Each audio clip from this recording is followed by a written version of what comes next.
Okay. Before I'll start, since I have this tendency to forget about really important stuff, I'd like to say that the one thing that I would like to make you remember and really believe in from what I will tell you during this speech will be that it is really a sexy campaign and quite effective.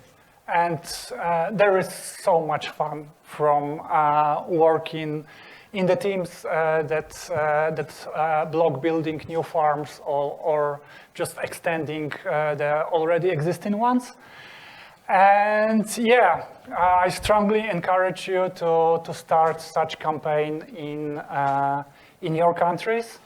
As far as I know, Stop Farm is kind of a phenomenon in at least European Union. I know about one similar initiative in United States called Society for Responsible Agriculture Project, which basically supports local rural communities in the countryside that don't want to live next to the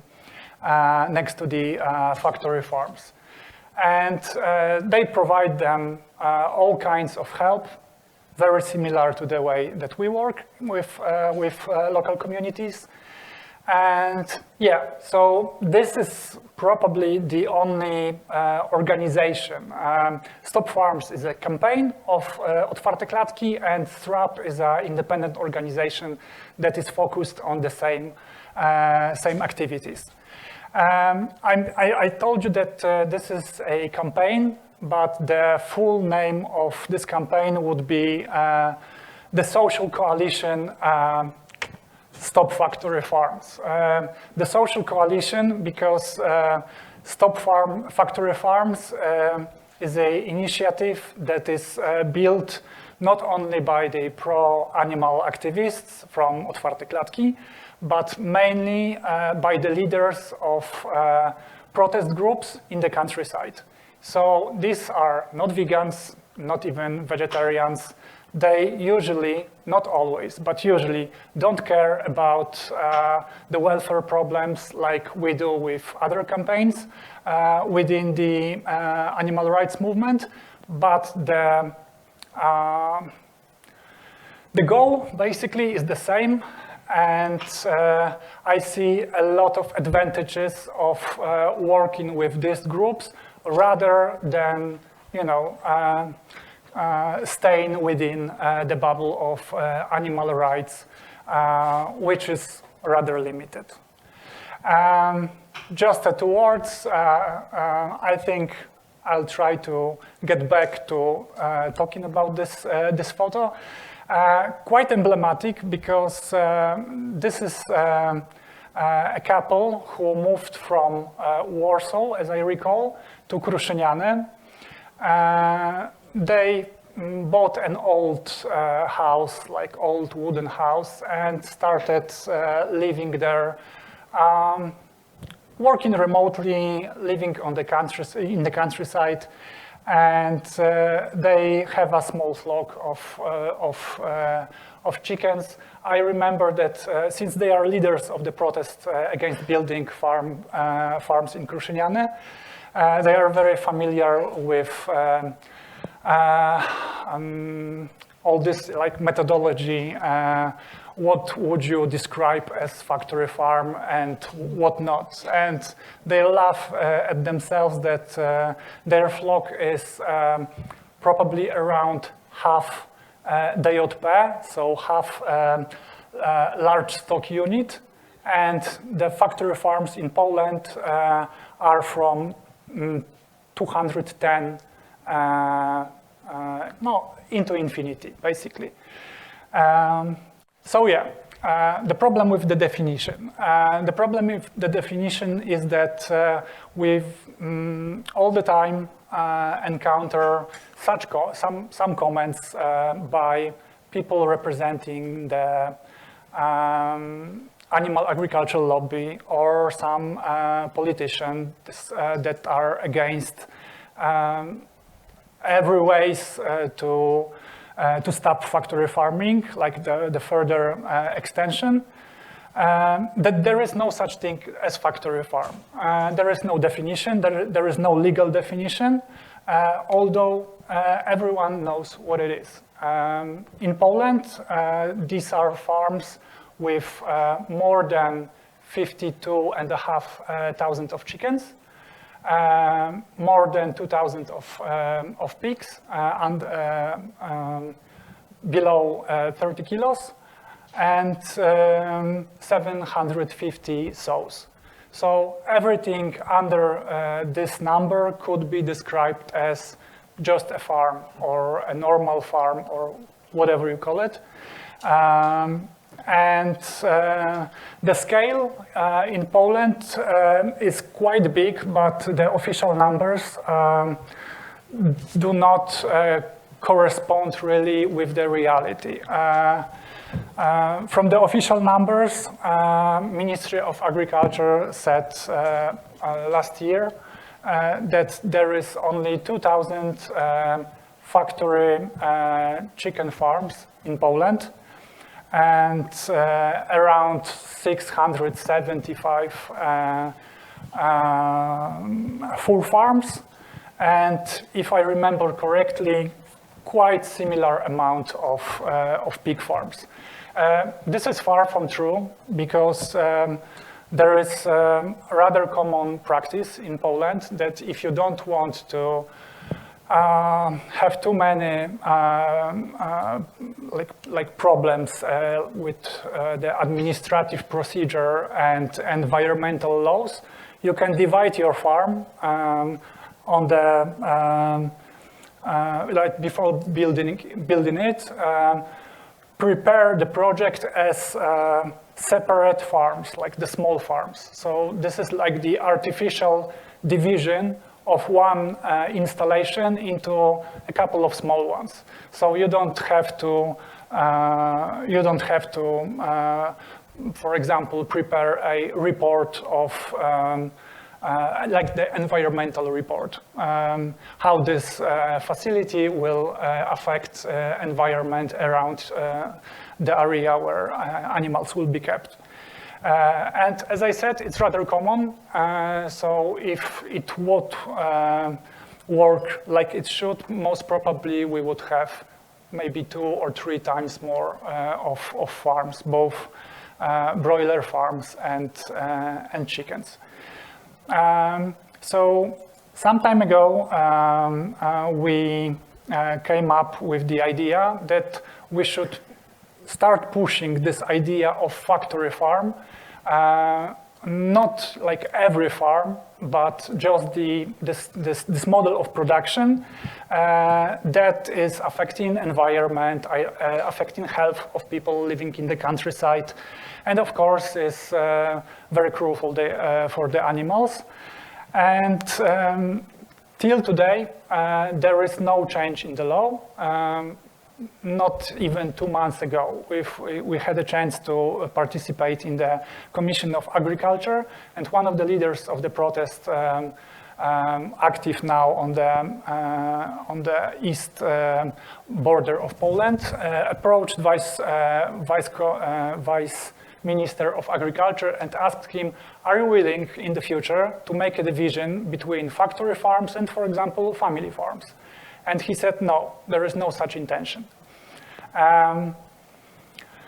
For now, maybe this will be also a starting point for a talk later. I will not respond why we think that is, because not sure if I'll manage to squeeze everything from this presentation. Okay, so as I said, it's not the most sexy campaign. Ilona Rabizo, sorry for this error on the slide, The previous coordinator, who is actually responsible for launching this, this campaign, said that maybe all the problems of this campaign come from this thing that it's the least sexy campaign, and it's all about stench, like the smell, and plagues of flies. And basically, this is kind of true, because not that the problems come from these topics, but that the campaign is concentrated on these facts. Most of the villagers who contact us have this problem with the smell and plagues of flies. When the campaign was launched, before even the coalition was born, we already received emails and phone calls from people who knew that we were fighting with mink farms, or basically fur farms in Poland, asking to help them to either block building a new mink farm, which were, you know, just emerging very rapidly in this time, or just stop putting more animals into already existing facilities. And maybe 2 years ago, it was still very dominating narration that factory farms cause mainly plagues of flies, especially during the summertime, but not only, and the problems with smell. I think one of the biggest success from last 2 years is that we've eventually managed to push this bigger scope of problems that I would call like the hidden costs of factory farming, that people realize that there is much more than just a smell. Because when it comes to smell, it's easy to ignore it. Previous Minister of Agriculture in Poland had this idea, which was taken from France, I believe. At the beginning of last year in France, there was this new law that said that smells of the country should be, how would you call it? Basically, that they are a normal thing, that you cannot fight farms on the basis of the bad smell. But it was tricky because it's a completely different smell when you compare a small farm with, I don't know, 20 pigs or 10 cows or even a few hundred of chickens. If you compare it with a factory farm with minks or with chickens or with pigs, it's like completely different industrial objects, and the problems that people face when they live in the proximity of such facilities on the daily basis, day by day, are much bigger. So it's not only smell, it's also problems with depression and problems with lungs, basically all kinds of stuff that affects our health.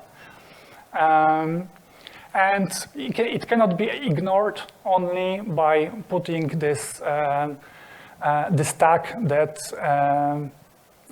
oh, this is just a normal smell of the country. Animals were always kept in the countryside, so we shouldn't let people from the cities come here and make new rules and just put the new like the rules from the city and expectations of a life from a city towards the countryside. Happily, few months after this first idea came out from the mouth of Minister of Agriculture in Poland, he was replaced by someone else, and it wasn't realized. But yeah, Basically, the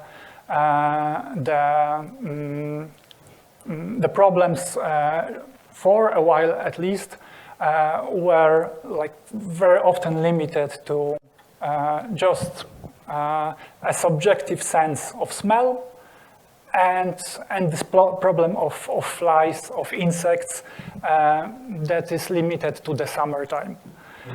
So not that problematic. I would say a few words now about the topic of this presentation, which is connected to the alliances or the allies that we could have when we address topics other than animal welfare. I remember talking to some climate activists 2 years ago, and I took it for granted, so maybe I didn't realize it by then. But she said to me that stop farms is a phenomena when you come to this question of who is supporting your campaign. So the thing that I've mentioned at the beginning of this presentation, these are not people who are willing to support any changes in animal welfare law. These are most probably people who are eating meat and other animal products, but we are fighting for the same goal.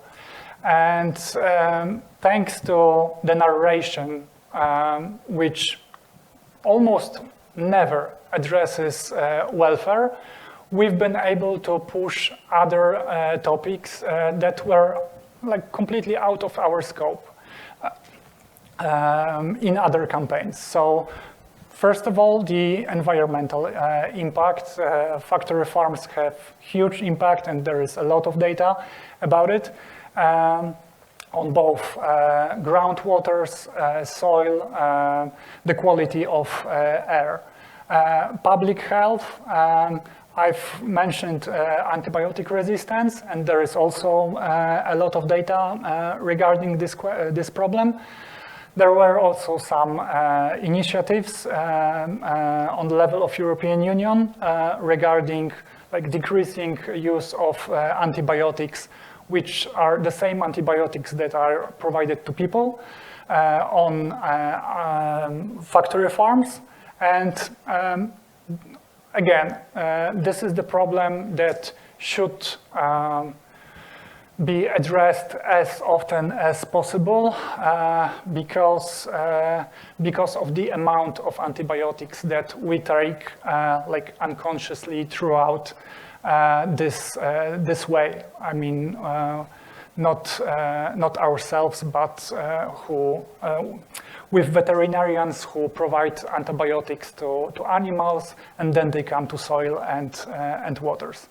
The problems with zoonoses, so zoonotic diseases, like avian flu, for example, 2 years ago, we had the biggest outbreak of avian flu in the history of Polish poultry, just in one area, which is known for the huge concentration of animal farms and the big animal farms. There is approximately 85 up to 100 million animals, birds, on these farms during a year. So all this area there was a decision of the local authorities that all the animals from this area has to be killed because of avian flu virus. So this is like the huge economical problem also, because there are of course costs of compensations from the farmers for the all the actions that are connected with such coordinating this liquidating farms basically and killing animals.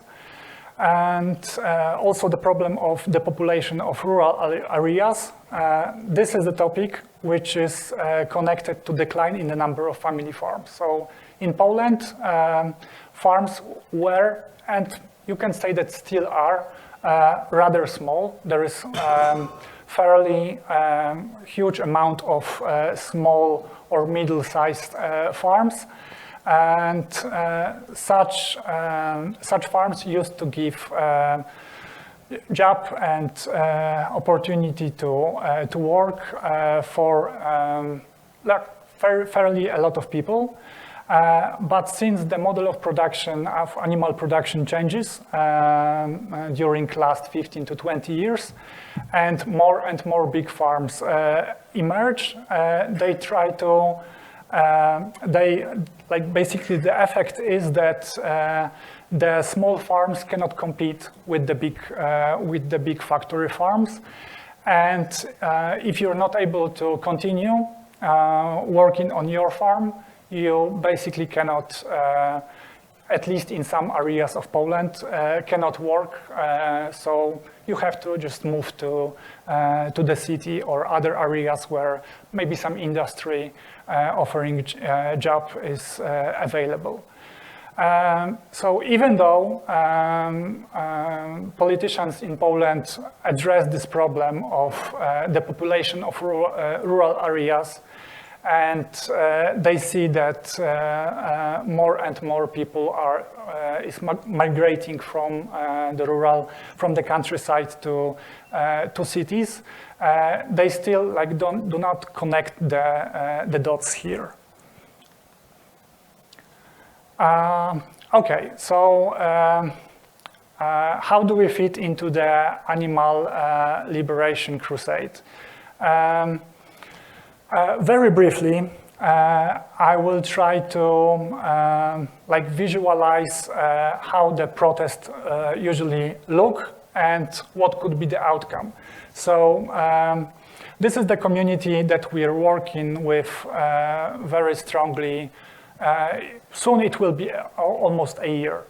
And last year, beginning of autumn, they contacted us and told us that hey guys, maybe you could help us in the huge proximity of our houses. Some investor wants to build a farm. It will be the farm with 1,150,000 broilers, like in one cycle. So approximately 8 million broilers on one farm throughout the year. Huge scale, and most probably for many of these people who have some agriculture, who have some ecological farms, that would be the end of their living there. So we decided to help them, and soon we realized that it's not only, even though it's a huge farm, it's not one farm. A big investor, one of the two biggest companies, poultry companies in Poland, built a big poultry slaughterhouse, approximately 50 kilometers from the area where this farm was going to be located, and wanted to create this new infrastructure. So this area with slaughterhouse and factory farms around it, which would be really convenient from the business point of view. You don't have to travel a lot with the food or the chicken from between the facilities. But for the local community, it would be a disaster. And very quickly, we realized that it's not only this one farm, but that in this rather small area, there is going to be 150 farms, 75,000 each.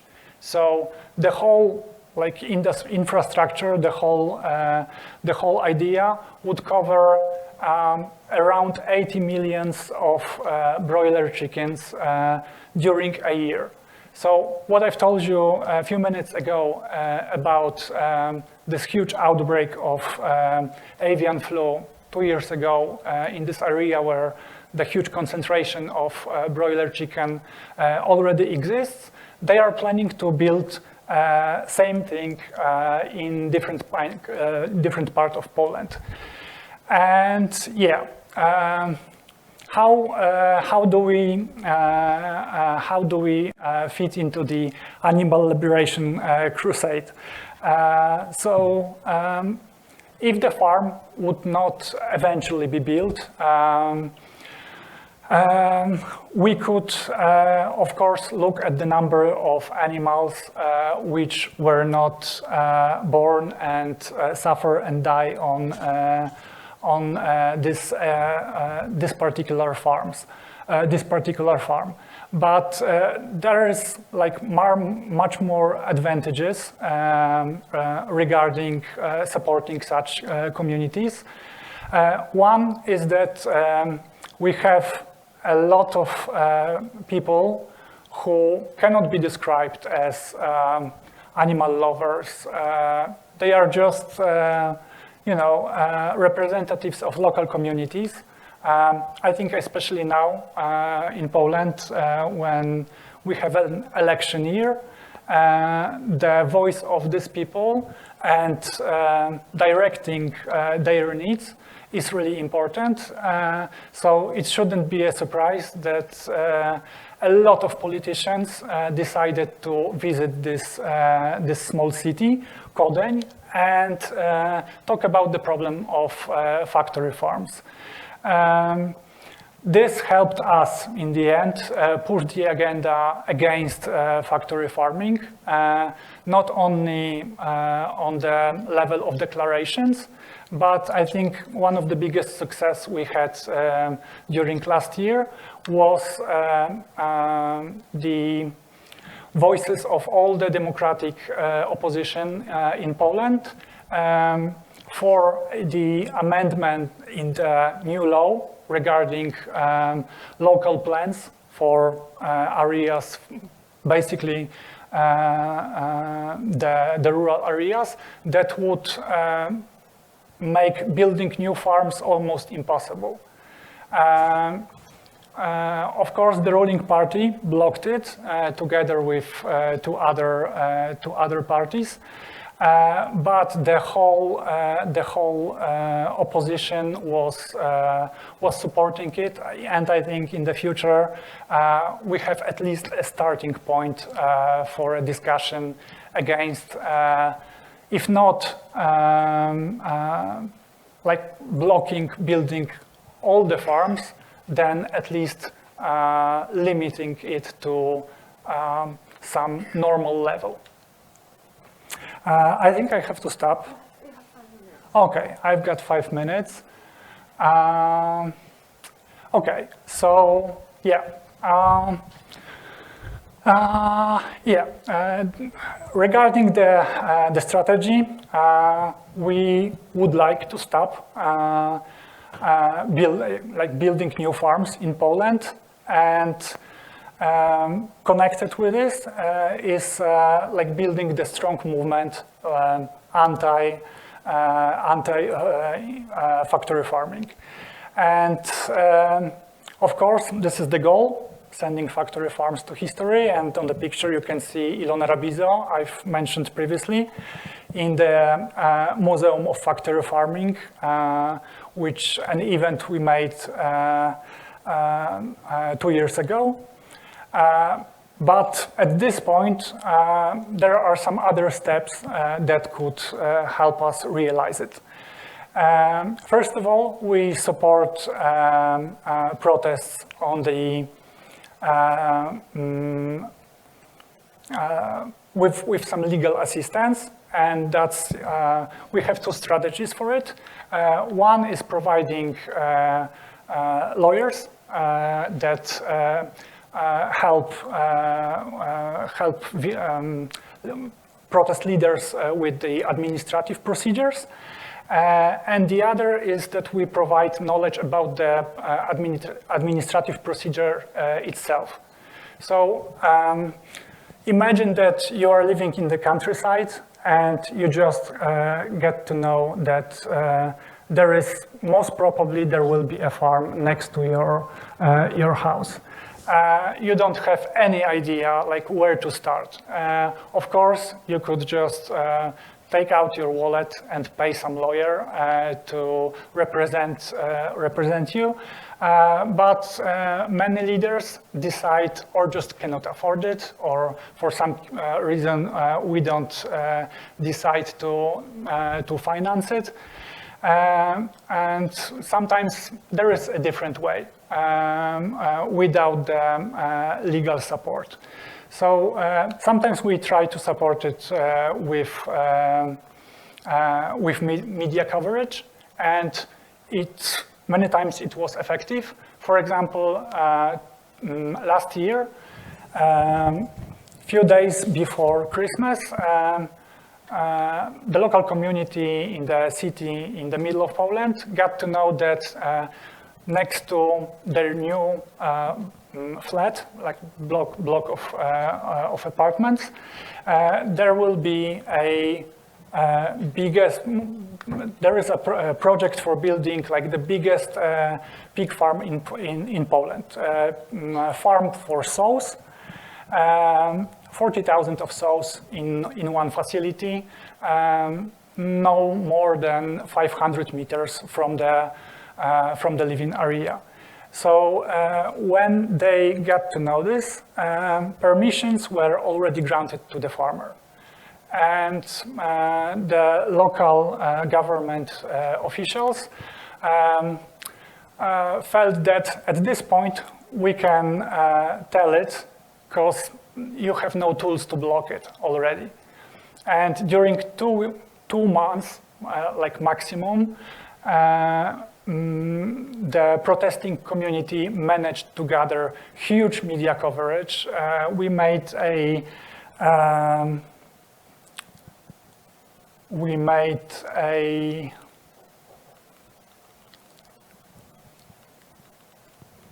okay, I don't think we have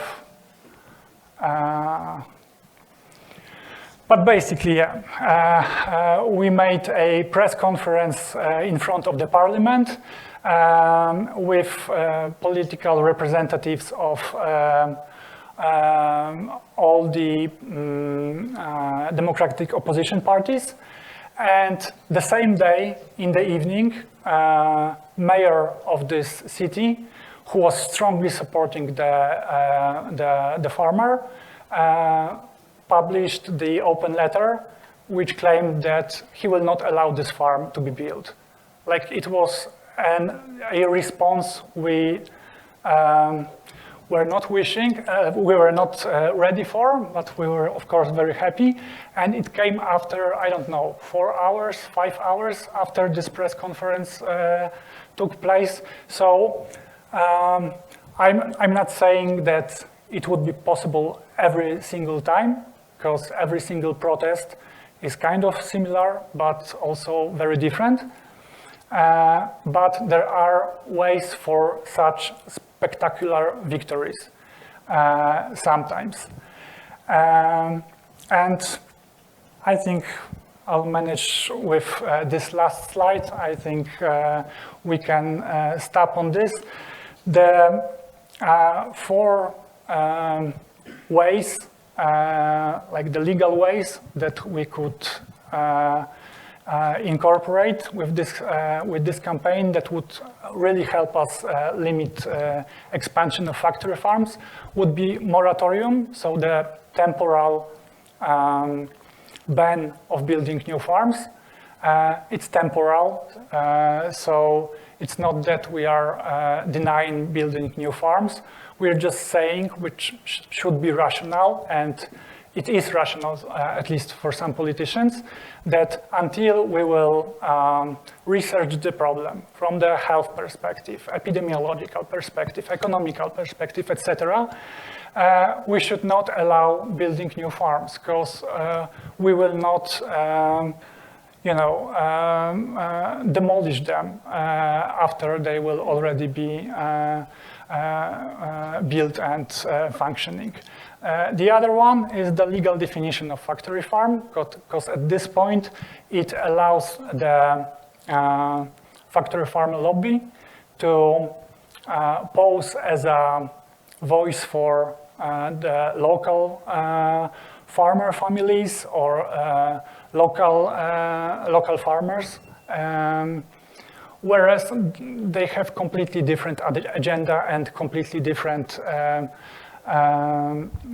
ideas about how animal agriculture should look like.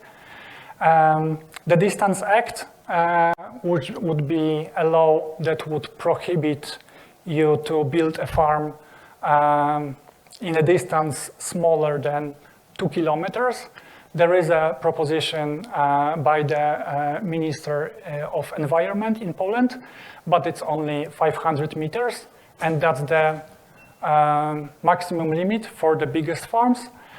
And yeah, making farm permits based on local spatial development plans sounds complicated, but basically it's a law which says that if we want to think about the development of some bigger area, we have to have this bigger image in mind. And we have to prepare this area from the point of view of the functions. For example, in this part of eastern north Poland, we'll have factory farms with broilers. And here with this, and here with this, and here only this will be like area limited for people just living in the countryside. We have many questions, Bartek. I will have to interrupt you. Just okay. Last sentence and we go. So basically, it sounds complicated, but the effect of this spatial development plans would be even better than Distance Act, legal definition of factory farming, and moratorium taken together, because it would block building farms very successfully. And the funny thing is that 2 months ago, all the democratic opposition voted for this. It was only blocked by the ruling party now. So maybe we'll go back to this in the future, I hope, after the middle of October. Thank you.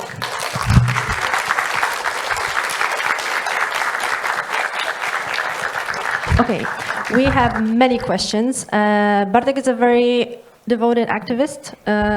He is very passionate about the work and she likes to talk about it. So we won't be able to ask all of them, but please reach out to him, talk to him later. I will want to start with a comment from Georg. Just a comment, there is a campaign in Austria, but it is not under the banner of VGT, but supported and funded by VGT, but maybe there should be more international visibility for that. You guys should talk. Okay, question. Do you worry that stopping a farm being built in one place will cause another farm to be built elsewhere to fill the demand? Mm-hmm. Okay, so I'm not worried because at this point there is so many farms in Poland that this photo here is from a week ago, if I remember correctly. We're standing in front of the court where one of the biggest poultry companies decided to drag me. In the future, probably some leaders of local protests because of basically criticizing poultry industry. And this company is very active in the middle of Poland, the area where I told you that there was this huge outbreak of avian flu. And some time ago, we've met at the Commission of Agriculture, and they said it themselves that, first of all, we came to this area of Poland because everywhere else is too many farms. And we went to the part of to the voivodeship of Poland where there are almost no farms. And they also said that wherever we want to build a farm, almost always there erupts a protest. So am I worried that not building one farm here will just move the problem somewhere else? I think that the świadomość? Yeah, that the awareness, dziękuję, of the problem that comes with factory farming, like all the hidden costs, is quite common now. And yeah, I cannot think of a place in Poland where someone would get to know that, oh, we'll have this neighbor soon, some farmer with 2 million of broilers, and they would not protest. Okay. Another question, do non-vegans who engage in these protests become vegan or at least more open to the idea of animal rights? They cook vegan when we visit them, that's for sure, and we talk a lot about it. So they are very open. Sometimes we encounter leaders who are willing to talk about the welfare aspect of factory farms during protests, during public speeches, which is always very special moment for me, because I'm used to talking about the problem of smell, of flies, but in all of these arguments against factory farming, animals don't come too much. So if a person from some of the leaders or just someone involved in the protests says that, for example, we had a press conference in February, and some journalists asked, so where should be the farms if not in the countryside? And this person said, nowhere. There is already too much, and these are like the camps for animals. So I cannot see a good place for such facilities. We already produce twice as much as we need. So there is no food safety issue we should address. We should start talking about limiting already existing facilities and not about building new ones somewhere where it wouldn't affect so much people or the environment.